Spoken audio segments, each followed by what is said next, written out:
মৃত্যুর রেকর্ড গড়ার দিনে করোনা ভাইরাসের টিকার দ্বিতীয় ডোজ নেওয়া শুরু হয়েছে। দ্বিতীয় ডোজ দেবার প্রথম দিনে টিকা নিয়েছেন 81,323 জন। বৃহস্পতিবার একই সঙ্গে 14,804 জনকে প্রথম ডোজের টিকা দেওয়া হয়েছে। স্বাস্থ্য অধিদপ্তরের বৃহস্পতিবার পর্যন্ত তথ্য অনুযায়ী এ পর্যন্ত সব মিলিয়ে 55,83,507 জন অক্সফোর্ড অ্যাস্ট্রাজেনিকার তৈরি টিকাটি নিয়েছেন। দর্শক, আমরা প্রতিদিনই যেই সংবাদটির আসলে হেডলাইন হয় সবাই আমরা আলোচনা করি, এর পরে যে সংবাদগুলো সেগুলো আলোচনায় থাকে না। সেই আলোচনাগুলো আমরা প্রতিদিনকার রাখবার জন্য আমাদের নিয়মিত আয়োজন নিউজ গ্যালারিতে আমি সাহায্য সেতু আছি আপনাদের সাথে, এবং আজকে আমরা করোনার এই যে দ্বিতীয় ডোজ দেওয়া শুরু হলো সেই বিষয়টি নিয়ে কথা বলবো। এবং আমাদের সাথে এই মুহূর্তে ভার্চুয়ালি যোগ দিচ্ছেন রোগতত্ত্ব, রোগ নিয়ন্ত্রণ ও গবেষণা প্রতিষ্ঠান আইডিসিআর এর প্রধান বৈজ্ঞানিক কর্মকর্তা ডাক্তার ASM আলমগীর। আলমগীর ভাই, আপনাকে স্বাগত জানাচ্ছি আমাদের অনুষ্ঠানে।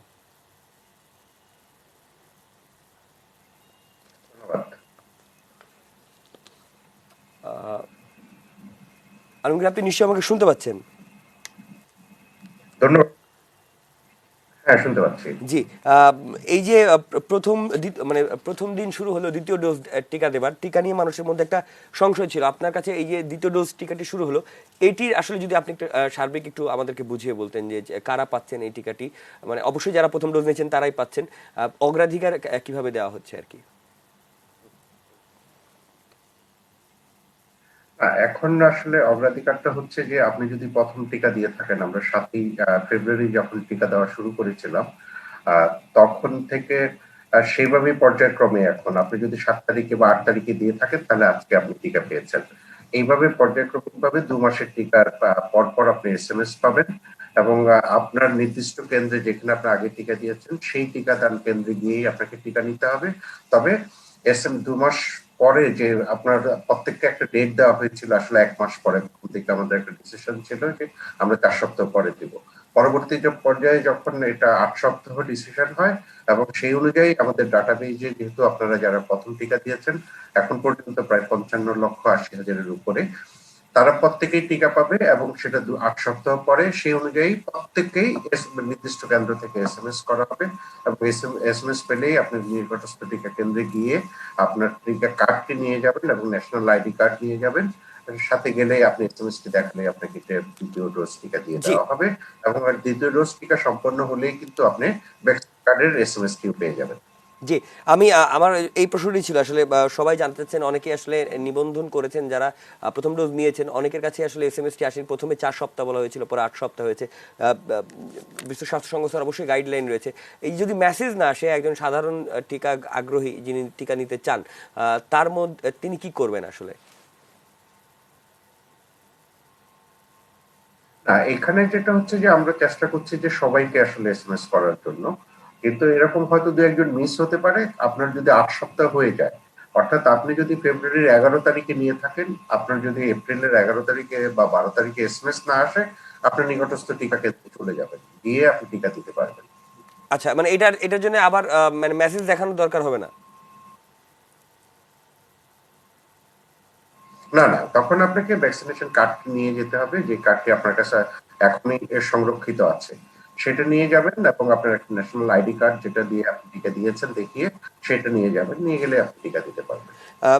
আলমগীর ভাই, একটা মানুষের মধ্যে একটা ধারণা আছে, মাননীয় স্বাস্থ্যমন্ত্রীও বলেছেন যে নিজেদের অর্থায়নে যে টিকাগুলো আসার কথা ছিল সেগুলো ঠিকমতো এখনো এসে পৌঁছায়নি সরকারের হাতে। এখন সাধারণভাবে যারা প্রথম ডোজ নিয়েছেন তাদেরকে টিকা দেওয়া হচ্ছে। মানুষের মধ্যে এক ধরনের আতঙ্ক সৃষ্টি হয়েছে। এখন যদি এই SMS ব্যবস্থাপনাটা ঠিকভাবে না হয়, ভাবে আতঙ্কেও তো অনেকে চলে যেতে পারেন একদিন আগে, দুদিন পরে, এবং আরো বেশি কেওয়াটিক হতে পারে কিনা, এরকম মনে হচ্ছে কিনা? যেটা হয় যে আপনি যদি আগেই চলে যান, যেটা একটা chaotic হবে, এবং সেখানে আসলে আপনি টিকা পাবেন না, কারণ নির্দিষ্ট ডেটে আপনার একটা টিকা কার্ড ইস্যুর ব্যাপার আছে। আপনি জানেন যে ভবিষ্যতে পৃথিবীতে আপনি যদি কোথাও ট্রাভেল করতে যান, তাহলে আপনাকে হয়তো এই টিকা কার্ডটি সঙ্গে নিয়ে যেতে হবে, এবং সেটাতে প্রপার ডেট মেনশন না থাকলে পরবর্তীতে আপনার জন্য অসুবিধা হবে।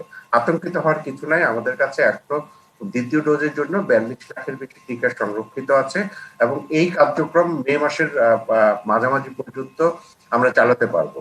বাই দিস টাইম আমরা কোভ্যাক্স ফ্যাসিলিটিস বা সিরাম ইনস্টিটিউট থেকে নির্দিষ্ট সংখ্যক টিকা পেয়ে যাব। একদমই আতঙ্কিত হওয়ার কিছু নাই, আমরা দ্বিতীয় ডোজের টিকা সবাইকে সময় মতোই দিতে পারবো। আলমগীর ভাই, আপনাকে যেহেতু পাওয়া গেল, স্বাভাবিকভাবে এখন একটা বড় কথা আসছে করোনা ভাইরাসের নতুন ভেরিয়েন্ট এবং আফ্রিকান ভেরিয়েন্ট নিয়ে খুব বেশি আলোচনা হচ্ছে।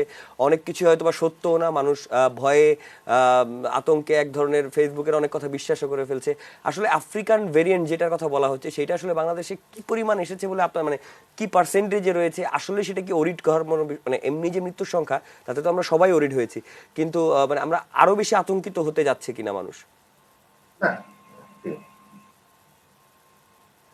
আসলে এটা আসলে ভুলভাবে ব্যাখ্যা হয়েছে, উপস্থাপন হয়েছে। আমাদের দেশে আমরা জানুয়ারিতে যখন যুক্তরাজ্য ভেরিয়েন্ট পাচ্ছিলাম, এবং মার্চের মাঝামাঝি সময়ে এসে আমরা বেশ কিছু আফ্রিকান ভেরিয়েন্ট পেয়েছি, কিন্তু এটা কখনোই আমাদের রিপ্রেজেন্টেটিভ স্যাম্পল না। এবং এটা যেভাবে যে শতাংশের কথা বলা হয়েছে সেটা কখনোই না, এবং সেইভাবে অত ছড়ায় নাই। কিন্তু আফ্রিকান ভেরিয়েন্ট পাওয়া যাচ্ছে, কিন্তু আমাদের সবাইকে মনে রাখতে হবে, এটা যুক্তরাজ্য ভেরিয়েন্ট হোক, আফ্রিকান ভেরিয়েন্ট হোক, এটা যেটা ব্রাজিলিয়ান ভেরিয়েন্ট হোক, যে কোনো ভেরিয়েন্টের জন্য প্রতিরক্ষা কিন্তু একটাই, সেটা হচ্ছে আপনাকে স্বাস্থ্যবিধি মানতে হবে, সাথে টিকা নিতে হবে। এটার অল্টারনেটিভ আমরা আর আসলে কেউ কিছু জানি না। এবং মনে রাখতে হবে যে আমরা এখনো ঘর থেকে বের হলে মাস্ক পরি, সেটা যে কোনো ভেরিয়েন্টে আপনাকে প্রোটেকশন দিবে। আপনাকে হাত ধোয়ার যে অভ্যাসটার কথা আমরা বলি, যে অন্তত পক্ষে 20 সেকেন্ড সাবান পানিতে হাত ধোয়ার, এই প্রত্যেকটি ভেরিয়েন্টের ইনবেলা হাত ধুইলে নষ্ট হয় সাবান পানি দিয়ে, এবং সেটাতে আপনি একটা নিরাপত্তা পাবেন। এবং সামাজিক দূরত্ব, কারণ ভাইরাসটি মানুষ থেকে মানুষে ছড়ায়। আপনি যত দূরত্ব মেনটেন করবেন, আপনি জনসমাবেশে যাবেন না, কোনো বড় প্রোগ্রামে যাবেন না, ইনডোরে যে প্রোগ্রাম গুলো হয় বিশেষ করে সামাজিক অনুষ্ঠান, সেগুলি একদমই এখন এই সময় অ্যাভয়েড করা উচিত। এবং তাহলেই আসলে সাথে যদি আমরা ভ্যাকসিনটা নিয়ে নিই, আমাদের মনে রাখতে হবে ভ্যাকসিন হচ্ছে অন্যতম প্রতিরোধের একটা ব্যবস্থা, একমাত্র টুলস নয়। জি, সো আমরা সবগুলো মিলে সম্মিলিতভাবে যদি আমরা পালন করি, তাহলে যে কোনো ভ্যারিয়েন্ট থেকে নিজেকে রক্ষা করতে পারবো। জি, আমার কাছে স্বাস্থ্য অধিদপ্তরের যে তথ্য রয়েছে সেই তথ্য বলছে যে এখন পর্যন্ত 69,92,000 মানুষ ভ্যাকসিনের জন্য নিবন্ধন করেছেন। আপনি বলছিলেন যে দ্বিতীয় ডোজের টিকা দেওয়ার জন্য যারা 7 ফেব্রুয়ারি থেকে আসলে টিকা নিচ্ছেন, তাদের জন্য আসলে পর্যাপ্ত পরিমাণ টিকা রয়েছে। এখন নতুন করে কি টিকা কেউ আর নিতে পারবেন? কারণ এখন তো দ্বিতীয় ডোজ আগে দিতে হবে। না, প্রথম ডোজের টিকার কার্যক্রম কিন্তু আমরা একদম প্যারালালি চলছে আমাদের, আমরা কিন্তু বন্ধ করি নাই প্রথম ডোজ দেওয়া। আপনি যদি রেজিস্ট্রেশন করে থাকেন, নির্দিষ্ট সময় আপনি এসএমএস পাবেন, এবং প্রথম ডোজের জন্য তো আমরা এসএমএস দিয়েছি। তো সেইভাবে রুটিন অনুযায়ী আপনি এসএমএস পাবেন। আমরা প্রথম ডোজও কার্যক্রম চলবে, এবং দ্বিতীয় ডোজের প্যারালালি চলবে আমাদের। তো আপনার আতঙ্কিত হওয়ার কিছু নাই, বরঞ্চ যত সম্ভব দ্রুত রেজিস্ট্রেশন করে নিন, করে টিকার জন্য রেডি থাকুন। জি, আমি আলমগীর ভাই আপনার কাছে শেষ প্রশ্ন যেতে চাই। আজকে যে বৃহস্পতিবার, যে অনেকে প্রথম ডোজের টিকা নিয়েছেন, সংখ্যাটা 14,804। প্রথম দিকে যখন আমরা দেখেছিলাম করোনার টিকা নিতে যে পরিমাণ আগ্রহ ছিল, লাখ খানেক মানুষ দিনে টিকা নিয়েছেন, এরকম টিকা মানে আপনারা আজকে নিজেরাও দ্বিতীয় ডোজ যে টিকা দিয়েছেন সেটি 81,000 মানুষকে দিয়েছেন, কিন্তু নতুন ডোজের টিকা মাত্র 14,000 মানুষ নিয়েছে। আগ্রহ কি কম মনে করছেন, নাকি আমাদের আসলে মানে এত মৃত্যুর সংখ্যা দেখেও আসলে সাধারণ মানুষের মধ্যে আতঙ্কই আসছে না? না, একদম আমি জানি না। আমি যেটা বলবো, যে আমি রিকোয়েস্ট করি সবাইকে, অনুরোধ করি, করজোড়ে অনুরোধ করি, আপনার যদি বয়স 40 হয়ে থাকে এবং আপনি যদি কোনো না কোনো ফ্রন্টলাইন ওয়ার্কার হন, তাহলে রেজিস্ট্রেশন করুন। এবং রেজিস্ট্রেশন করলেই টিকা দিতে হবে। এবং আরো একটা এখানে হচ্ছে যে আমরা এখনো তো হাসপাতাল বেস টিকা দিচ্ছি, হসপিটালে টিকা দিচ্ছি, কারণ এটা ইমার্জেন্সি অথরাইজেশনের টিকা। আমরা যখন ইউনিয়ন পর্যায়ে টিকা দিতে যাব, এবং আমরা খুব শীঘ্রই যাব, তখন কিন্তু আমরা আসলে ব্যাপক আকারে টিকাদান কার্যক্রমে জনগণ অংশগ্রহণ করবে। আপনি জানেন যে আমাদের উপজেলা বা জেলা হাসপাতালগুলা দূর দূরান্ত থেকে মানুষ এসে, বা আমাদের আমরা যাদেরকে দিতে চাচ্ছি, গ্রামের মানুষ অনেক দূর হেঁটে আসতে হয়, অনেক কমিউনিকেশন করতে হয়, সেই জন্য হয়তো অনেকে আসেন না। কিন্তু আমরা যখন একদম সবার দ্বার প্রান্তে বা একদম দোরগোড়ায় চলে যাব, প্রান্তিক জনগোষ্ঠীকে টিকা দেওয়া শুরু করব, এবং ইউনিয়ন পর্যায়ে তখন কিন্তু প্রচুর মানুষ টিকা নেবে। আপনি জানেন যে বাংলাদেশের মানুষ টিকা আমাদের এক ধরনের টিকা পছন্দের জাতি আমরা। আমাদের ইপিআই অত্যন্ত সাকসেসফুল প্রোগ্রাম। আমাদের ইপিআই কার্যক্রমে যারা টিকা দেয়, ভ্যাকসিনেটর, তাদেরকে আমরা এখনো ব্যবহারই করি না। আমাদের 7,000-এর বেশি টিম যখন কাজ শুরু করবে, আমরা দিনে 10 লাখের বেশি টিকা দিতে পারবো। আলমগীর আপনাকে অসংখ্য ধন্যবাদ। দর্শক শুনছিলেন রোগতত্ত্ব রোগ নিয়ন্ত্রণ ও গবেষণা প্রতিষ্ঠান আইডিসিআর প্রধান বৈজ্ঞানিক কর্মকর্তা ডক্টর এস এম আলমগীর আমাদের সাথে এতক্ষণ যুক্ত ছিলেন ভার্চুয়ালি, এবং তিনি যেটি বলছিলেন যে টিকা দেওয়ার যে কর্মসূচি রয়েছে সেটি আসলে কোনোভাবেই সেটি নিয়ে আসলে শঙ্কার কিছু নাই, এবং প্রথম ডোজও চাইলে আপনি দিতে নিবন্ধন করতে পারেন, এবং নিবন্ধন করলে অবশ্যই আপনি ডেট পাবেন এবং সেই ডেটে আপনি টিকা দিতে পারেন। আর যারা প্রথম ডোজ দিয়ে ফেলেছেন, যদি দেখেন আপনার টিকা দেওয়ার ঠিক 2 মাস পার হয়েছে, আপনারা কিন্তু যে কেন্দ্রে থেকে টিকা দিয়েছিলেন সেই কেন্দ্রে যেয়ে আপনার ন্যাশনাল আইডি কার্ড এবং আগে যে টিকা দেওয়ার সময় যে একটি কাগজ ছিল, যে কাগজটির উপর স্বাক্ষর করে দেওয়া ছিল, সেই কাগজটি জমা দিয়ে টিকা দিতে পারেন। দর্শক, ভয়ে না করে আসলে সুরক্ষা যেগুলো রয়েছে চিকিৎসা ব্যবস্থায় সেগুলো আমাদের নিতে হবে এবং অবশ্যই মাস্ক পরতে হবে। দর্শক, আজকে একটা খবর আমাদের চোখে এসেছে এবং সেই খবরটি হচ্ছে করোনায় ৭৯% প্রান্তিক পরিবারের মানুষ আর্থিক সংকটের সম্মুখীন হয়েছে বলে একটি জরিপ করা হয়েছে। জরিপের নাম marginalize communities in Bangladesh dealing with pandemic fallouts. Studios বিশ্ববিদ্যালয়ের একজন শিক্ষক এই জরিপটি করেছেন এবং তার উপরে আজকে অর্থনীতি নিয়ে কাজ করা গবেষণা সংস্থা সিপিডি তাদেরও স্টেটমেন্ট দিয়েছে এবং সেখানে নানান ধরনের বিষয় সামনে এসেছে। এবং আমরা লকডাউনের যখন দ্বিতীয় দফা লকডাউন চলছে বাংলাদেশে, এবং এই সময় আসলে স্বাভাবিকভাবে আর্থিক কর্মসূচিগুলো নিয়ে অনেক ধরনের প্রশ্নের মধ্যে আছে। দোকানগুলো খুলে দেওয়া হয়েছে, অর্থনীতির দরকারই সেগুলো হয়তো অনেক সিদ্ধান্ত আসবে, কিন্তু কতগুলো লাভ হবে লাভ হবে না সেই বিষয়টি নিয়ে আজকে আমরা আলোচনা করতে চাই। আমাদের সাথে রয়েছেন অর্থনীতিবিদ ডক্টর নাজিন আহমেদ। নাজিন আপা, আপনাকে স্বাগত জানাচ্ছি নিউজ গ্যালারিতে। জি, ধন্যবাদ আপনাকেও। আপা, এই যে গবেষণাটি করা হলো, তারা প্রায় 10টি প্রান্তিক গোষ্ঠীর 1600 পরিবারের উপরে বেস করে একটি গবেষণা করেছে এবং তাদের যে মূল তথ্য, সেই তথ্য যতটুকু আমি যতটুকু তাদের ডাটা পড়ে যতটুকু বুঝতে পেরেছি সেটি হচ্ছে যে তারা মূল যে পয়েন্টগুলো করেছে যে মানুষের যে সঞ্চয়, 20% মানুষ তাদের সঞ্চয় আসলে শেষ করে ফেলেছেন এই করোনার মধ্যে। আমরা লকডাউনের কথাও বলছি, আবার ব্যবসা বাণিজ্য ওপেন করার কথা হচ্ছে, এবং তারা সবাই প্রান্তিক জনগোষ্ঠীর। কিভাবে বিশ্লেষণ করবেন? প্রথমত হচ্ছে, এই জরিপটি যখন করা হয়েছে সেটি লকডাউনের কোন সময় আগে না পরে সেটার উপর নির্ভর করে, এবং তথ্য যেটা পাওয়া গেছে সেটা কিন্তু আমাদের স্বাভাবিক যে আমরা যা দেখছি চারদিকে তার বাইরে খুব একটা নয়, কারণ এখানে প্রান্তিক মানুষের উপরে জরিপটি করা হয়েছে।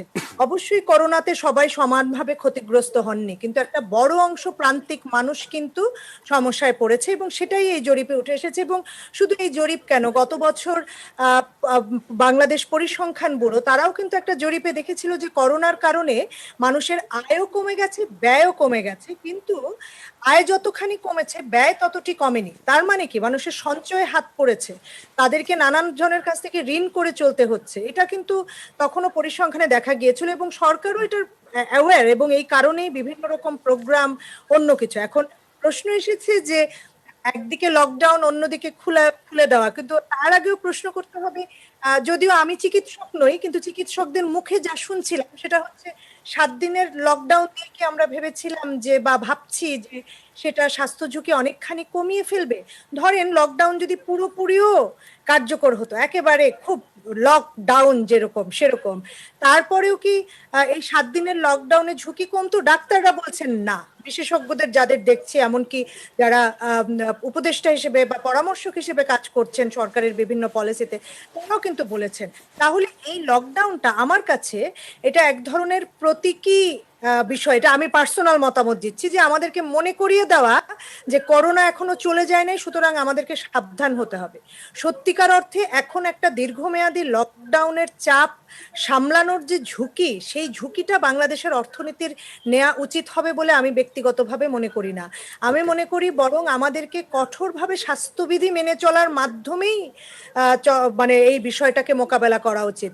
কারণ পুরো লকডাউন যদি অল্প মেয়াদে দিয়ে কোনো লাভ নাই, আর দীর্ঘমেয়াদী দিলে সেটা অর্থনীতির জন্য যে ব্যাপকভাবে ক্ষতিকর, সেটা বাংলাদেশে স্বাভাবিক অবস্থায় যেখানে আমাদের 11% মানুষ প্রায় দরিদ্র, 16 কোটি মানুষের যদি দেশ হয় তাহলেও তো প্রায় 1.25 কোটি মানুষ দরিদ্র, অতি দরিদ্র। এরা 20% মানুষ দরিদ্র আর 11% মানুষ হচ্ছে অতি দরিদ্র। তো স্বাভাবিক অবস্থায় তো এই মানুষগুলোর জীবন চলা কষ্ট।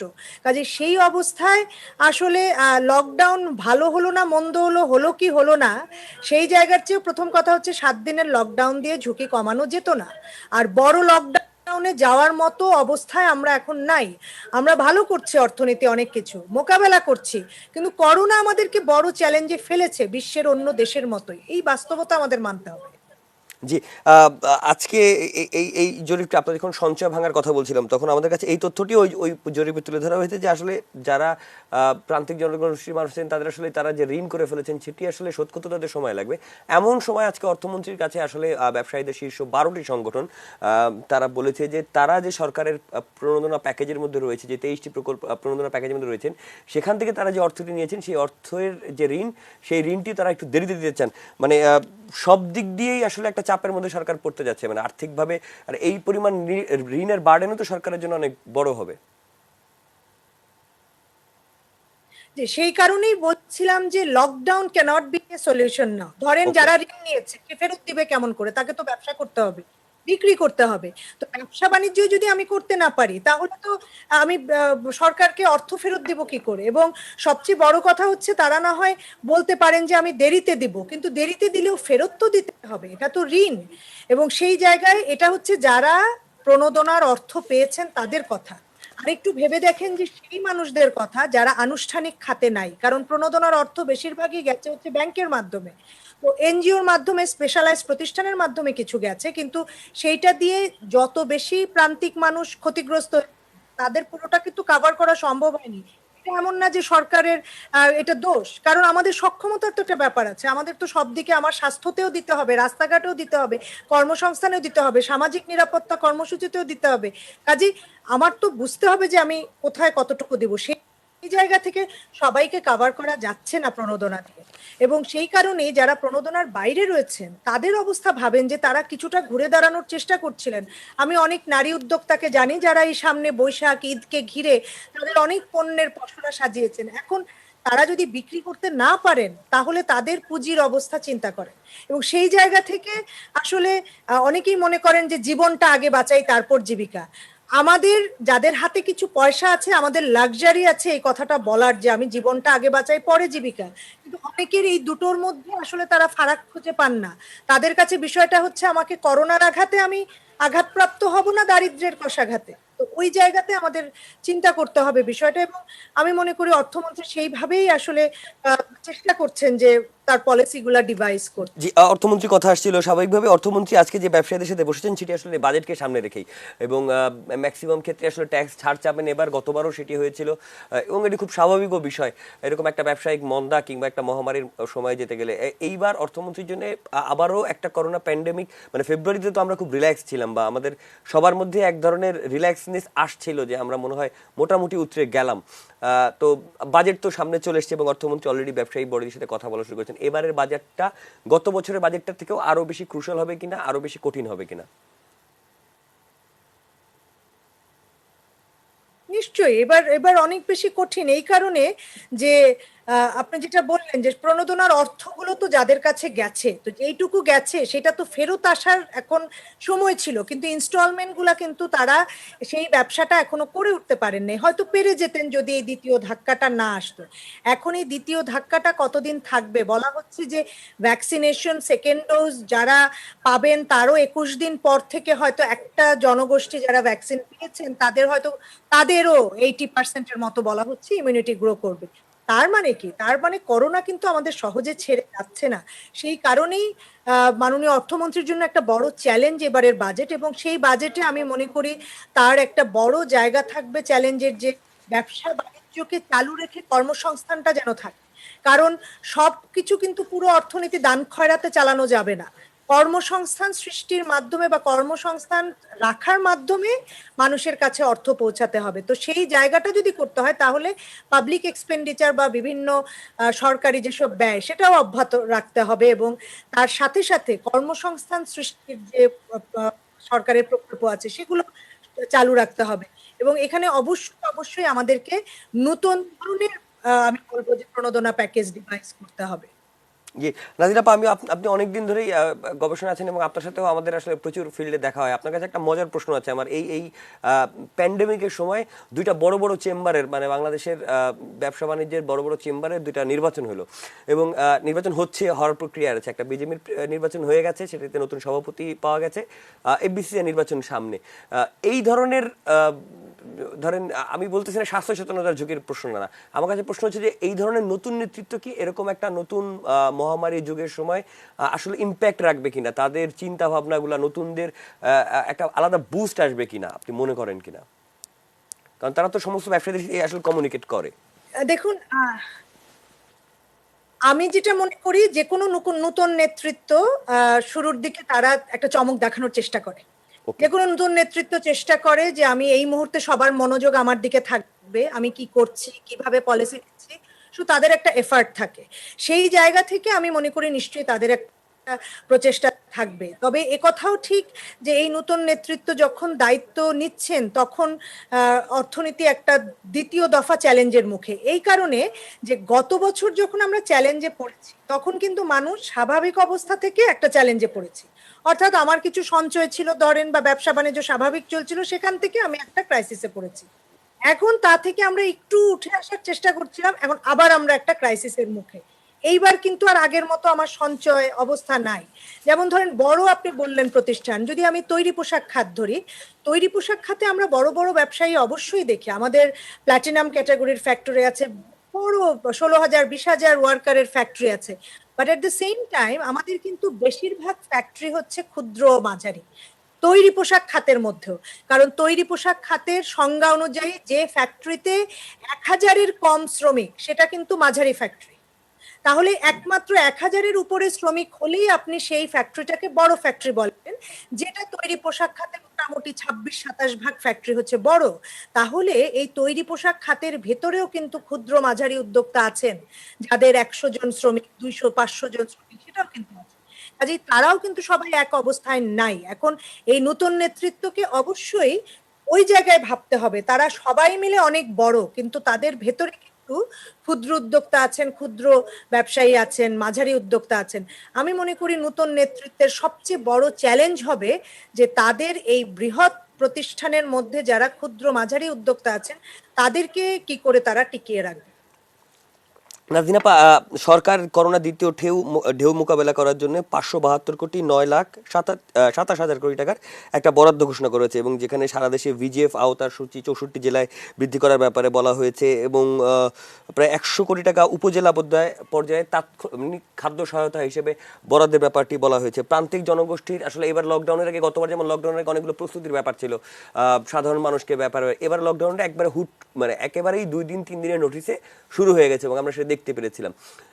এই যে সরকারের নতুন করে সহায়তা দেওয়ার ঘোষণা, এই ঘোষণা আসলে প্রান্তিক মানুষকে এই করোনা মোকাবেলায় কতটুকু সহযোগিতা করতে পারবে? দেখুন, যেই মুহূর্তে এই ঘোষণাটি আসলো আমার মনে আছে যে আমি তার কিছুক্ষণের মধ্যে আমার ফেসবুকে যে স্ট্যাটাসটা দিয়েছিলাম তাতে বলা ছিল যে এই করোনার পরে এই যে লকডাউনটা দেয়া হলো তার সাথে দরিদ্র মানুষের জন্য কি করা আছে কিনা। এখন অনেকেই সেখানে দেখেন মন্তব্য করছেন যে না, 7 দিনে কি আর অর্থ কষ্ট হবে, 7 দিনে কি আর খাদ্য কষ্ট হবে। বিষয়টা 7 দিনে খাদ্য কষ্ট হবে কি হবে না সেটার জন্য না।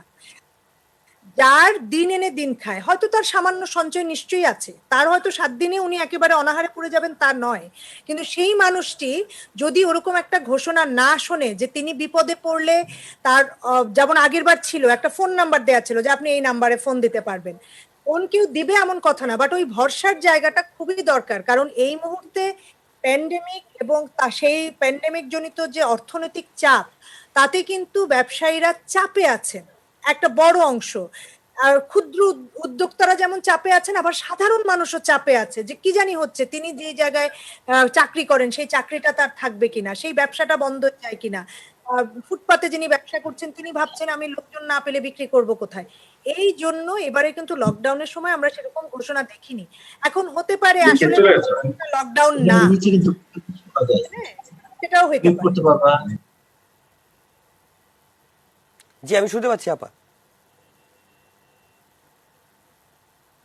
জি, আমি সরি, আমি একটু মনে হচ্ছিল যেন ডিসকানেক্টেড হয়ে গেছি। তো আমি বলছি যে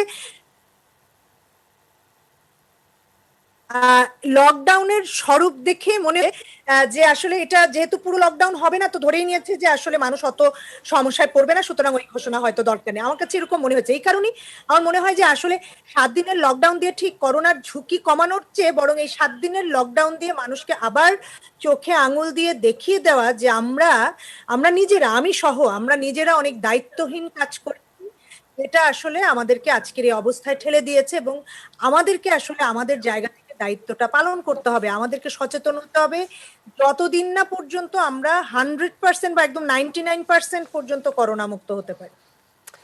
নাদিন আপনাকে অসংখ্য ধন্যবাদ আমাদেরকে সময় দেওয়ার জন্য। আমাদের সাথে ভার্চুয়ালি একজন সহকর্মী আমাদের সাথে যুক্ত দিবেন, রেদওয়ান শোয়েব, স্পোর্টস রিপোর্টার। শোয়েব, আপনাকে স্বাগত জানাচ্ছি নিউজ গ্যালারিতে। শোয়েব, নিশ্চয়ই আপনি আমাকে শুনতে পাচ্ছেন? ধন্যবাদ আপনাকে। জি, এই যে 7 জেলায় 29টা ভেন্যু আর শুনতে পাচ্ছি আপনাকে। 31টা ডিসিপ্লিনে প্রায় 5,000 5,500 ক্রীড়াবিদ আর দুদিন লড়বেন। প্রথমে আপনি ক্রীড়া সাংবাদিক হিসেবে আসলে এই যে বিরাট দিন লকডাউন থাকা, আমরা তো সবাই খেলোয়াড়দের থেকে অনেক দূরে থেকেছি। বাংলাদেশ গেমসের আয়োজনটা আসলে খেলোয়াড়দেরকে আবারও কাছে পাওয়া গেছে, গণমাধ্যম কর্মীরা কথা বলছেন এবং একটা বড় ইভেন্ট করোনার পরে কিভাবে কতটা এনজয় করলেন আগে সেই গল্পটা শুনি।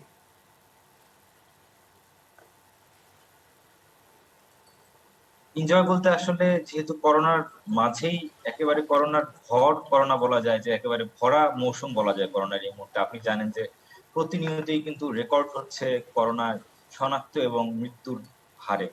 এটা কিন্তু 1 বছর আগেই বাংলাদেশ গেমস হওয়ার কথা ছিল, গত বছরের এপ্রিল থেকে শুরু হওয়ার কথা ছিল। সেই জায়গাটা থেকে এই করোনাই কিন্তু অলমোস্ট 1 বছর পিছিয়ে দিয়েছে। সেই জায়গাটা থেকে কিছু করারও ছিল না, একটা প্রেস্টিজ ইস্যুও ছিল বাংলাদেশ অলিম্পিক অ্যাসোসিয়েশনের, যেহেতু মুজিব বর্ষে কিন্তু বিশেষায়িত একটি বিশেষ সংস্করণ আসলে বাংলাদেশ গেমস। আপনি জানেন যে 1978 থেকে 2002 সাল পর্যন্ত প্রতি 4 বছর পর পর কিন্তু এই বাংলাদেশ গেমস হয়ে আসছিল। 2002 থেকে এরপর থেকে কিন্তু এক ধরনের কক্ষপথ বিচ্যুত হয় বাংলাদেশ গেমস, এবং আমরা এর ধারাবাহিকতা কিন্তু দেখি না। পরবর্তীতে 2013 সালে, অর্থাৎ প্রায় 11 বছর পর বাংলাদেশ গেমস হয়, এবং সে সময় কিন্তু বলা হয়েছিল যে এই বাংলাদেশ গেমসটাকে নিয়মিত আয়োজন করতে এক ধরনের প্রতিশ্রুতি ছিল অলিম্পিক অ্যাসোসিয়েশনের, যদিও তারা সেই প্রতিশ্রুতি রাখতে পারেনি। সেই তারপরও যেহেতু 2020 কিংবা যেটা বলি এই নাম কিন্তু 2020ই থাকছে বাংলাদেশ গেমসে, 2021 সালে যেটি হচ্ছে বাংলাদেশ বঙ্গবন্ধুর জন্মশতবার্ষিকী উপলক্ষে যেটি হচ্ছে।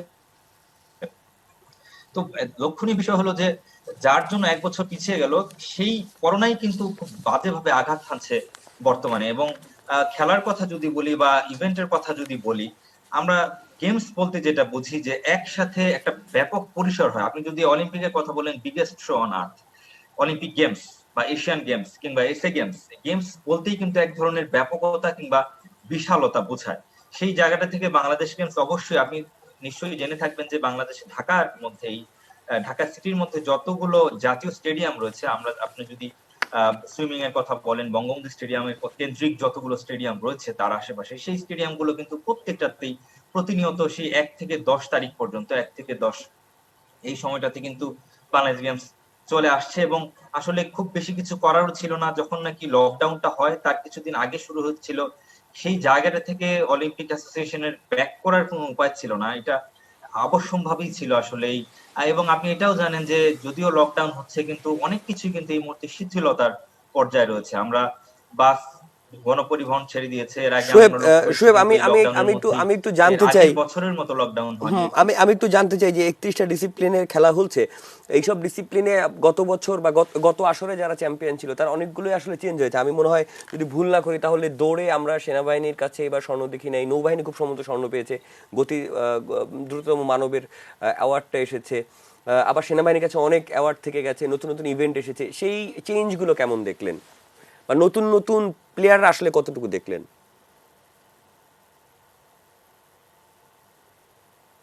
আমি খুব বেশি নতুন প্লেয়ার যে বেরিয়ে এসেছে সেটা বলবো না, যেহেতু একটা সময়ের গ্যাপ হয়ে গেছে 2013 থেকে।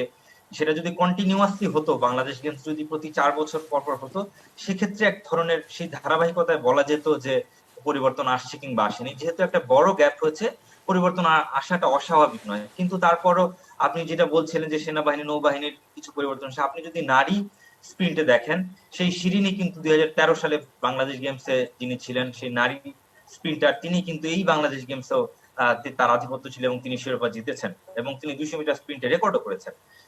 তবে আপনি যেটা বলছিলেন কিছুটা আমি দ্বিমত পোষণ করছি। আনসার 2013 সালে আমরা লক্ষ্য করেছিলাম আনসারকে কিন্তু আপনি জানেন যে গেমস গুলাতে যেটা হয় যে বিভিন্ন সার্ভিসেস দলগুলা, বিভিন্ন বিভাগ, জেলা, বিভিন্ন ক্লাবগুলো অংশগ্রহণ করে থাকে। আমরা বরাবরই লক্ষ্য করে আসছি যে আনসারের একটা আধিপত্য থাকে। আমরা এর আগে 2013 সালে 117টি স্বর্ণ জিতেছিল আনসার। এবারও কিন্তু সে পথে দুঃখিত 111টি স্বর্ণ জিতেছিল। এবার কিন্তু সে 111টি স্বর্ণ ক্রস করে গেছে আনসার এবং পরিষ্কারভাবে এগিয়েই আছে। কালকেই আসলে আপনি বলছিলেন যে দুদিন সময় আছে, কিন্তু আসলে কিন্তু 10 তারিখে মূলত সমাপনী অনুষ্ঠানই হবে। সেদিন দু একটা ইভেন্ট থাকলেও থাকতে পারে, আমার জানা নেই। মূলত কালই বলা যায় যে অন্তত মাঠের আসরটা বাংলাদেশ গেমসে শেষ হতে চলেছে। কয়েকটি ইভেন্ট রয়েছে, ইতোমধ্যেই ফার ডিস্টেন্স এগিয়ে আছে সেনাবাহিনীর যে আনসার, প্রায় 111টি ক্রস করে গেছে। আমি যেটা বলছিলাম 2013 সালের একটা বিষয় লক্ষণীয়, এর আগের বারের চেয়ে করোনা সংক্রমণের কারণে এর আগের বারের চেয়ে কিন্তু অ্যাথলেট সংখ্যা প্রায় অর্ধেকে নেমে গেছে। যদিও অনেক বেশি ডিসিপ্লিন কিংবা ইভেন্ট বেড়েছে, কিন্তু যেটা বলছিলাম যে অ্যাথলেটদের সংখ্যা কিন্তু প্রায় অর্ধেকে নেমে গেছে। এর আগের বার 11,000 অ্যাথলেট অংশগ্রহণ করেছিল, সেই জায়গাটা থেকে এবার কিন্তু মাত্র 5,300 অ্যাথলেট অংশগ্রহণ করেছে। রেদওয়ান, আমরা আমরা বিভিন্ন আন্তর্জাতিক আসরে বিভিন্ন ডিসিপ্লিনে আসলে পার্টিসিপেট করি। এর মধ্যে আমাদের সবসময় শুটিং এ খুব বেশি আগ্রহ থাকে। সেটির কারণও রয়েছে, আমাদের বেশ কিছু সফলতাও রয়েছে। এই যে বাকি যে ডিসিপ্লিনগুলো মূলত লক্ষ্য তো থাকে ইন্টারন্যাশনাল প্ল্যাটফর্মে পারফর্ম করা, অলিম্পিকে বা ওরকম একটা জায়গায় ভালো জায়গায় পারফর্ম করা, এসএ গেমসে পারফর্ম করা। এই পারফর্ম করার ব্যাপারে এবার আপনি বলছিলেন যে আসলে করোনার মহামারীর কারণে প্লেয়ার কিছুটা কমে গেছে, অর্ধেকে নেমে এসেছে। আপনি মনে করেন কিনা বাংলাদেশ গেমসে আসলে এই প্রস্তুতির মঞ্চটায় এবার আসলে প্লেয়াররা নিজেদেরকে ঠিকঠাকভাবে ঝালিয়ে নিতে পারলেন, মানে সেই সুযোগটা তারা আদৌ পেলেন কিনা?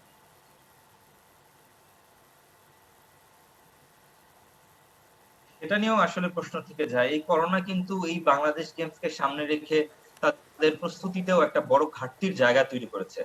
আপনি নিশ্চয়ই জানেন যে টোকিও অলিম্পিকও পিছিয়ে গেছে এক বছর। 2020 সালে যেটি হওয়ার কথা ছিল সেটি 2021-এর জুলাই মাসে হবে। করোনার এই পুরো সামগ্রিক ভাবেই কিন্তু আপনি প্রত্যেকটা জীবনের প্রতিটা সেক্টরের মতোই ক্রীড়াঙ্গনেও একটা বড় বাজে রকমের একটা প্রভাব বিস্তার করেছে করোনা। সেই জায়গাটা থেকে আমি অবশ্যই বলবো যে তারা খুব ভালো মতো প্র্যাকটিস কিংবা অনুশীলন করে বাংলাদেশ গেমসে অংশগ্রহণ করতে পারেনি।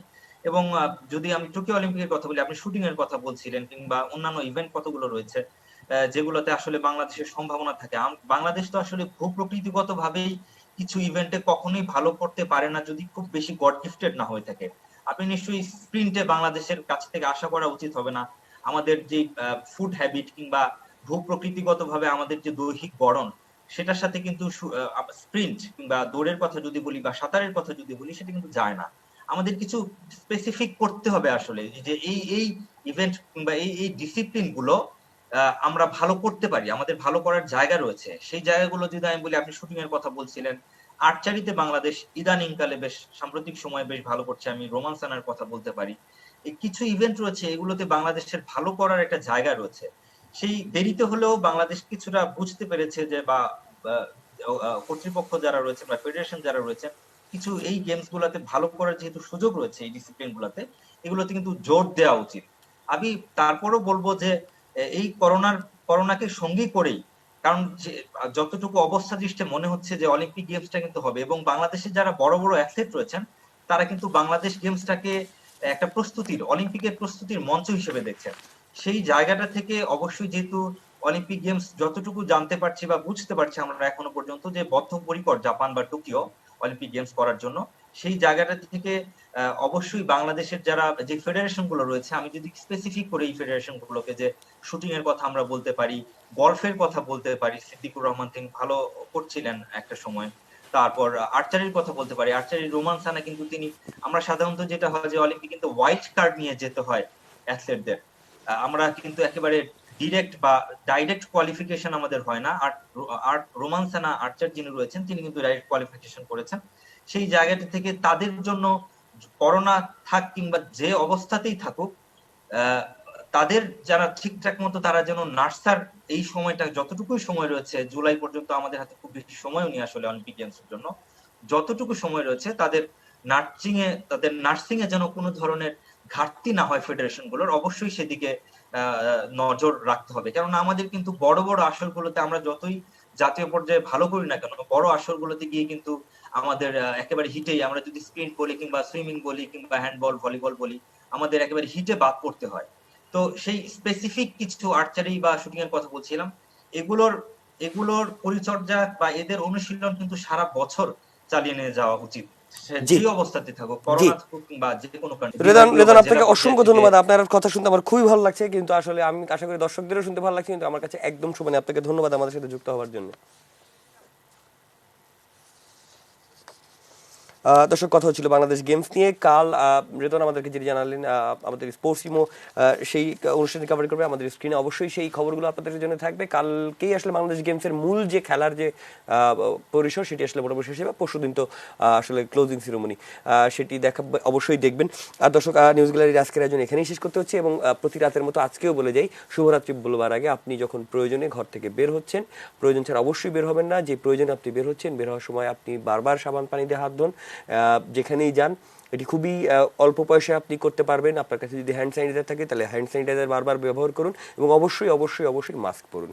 এবং কোনো ধরনের সন্দেহ হলে নিজেকে নিয়ে অবশ্যই করোনা টেস্ট করাবেন, এবং যে ধরনের চিকিৎসকদের যে হেল্প দরকার, সেই হেল্পটা আপনারা নিয়ে সুস্থতার মধ্যে ফিরে আসবেন, আমাদের সাথে থাকবেন, সেই প্রত্যাশা রেখে আজকের মতো এখানে শেষ করছি। শুভরাত্রি।